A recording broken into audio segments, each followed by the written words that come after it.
గుడి మెట్లకి మొక్కే వాళ్ళంతా మూర్ఖుల, నైవేద్యం పెట్టి నమస్కారాలు చేసే వాళ్ళంతా పిచ్చివాళ్ళ, గుండు గీయించుకుని పొర్లు దండాలు పెట్టే వాళ్ళంతా అమాయకుల. అవును, ఒక గుడి చూపించి ఆ గుడిలో దేవుడు వరాలు ఇవ్వడు అని చెప్పు. ఆ గుడి మెట్లలో ఒక్క మెట్టు కూడా ఎవడో ఎక్కడ నైవేద్యం పెడతారన్నావు కదా, ఎందుకో తెలుసా?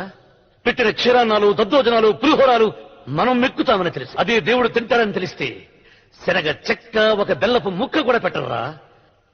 వెంట్రుకలిస్తారన్నావు కదా, దేనికి? మళ్లీ ములుస్తాయన్న ధైర్యంతో గుండు గుట్టించుకున్నాక జన్మలో ఒక్క వెంట్రుక కూడా మొలవదు అని చెప్పు. ఒక్కడు కూడా గుండు గుట్టించుకోడు. వెంకన్న,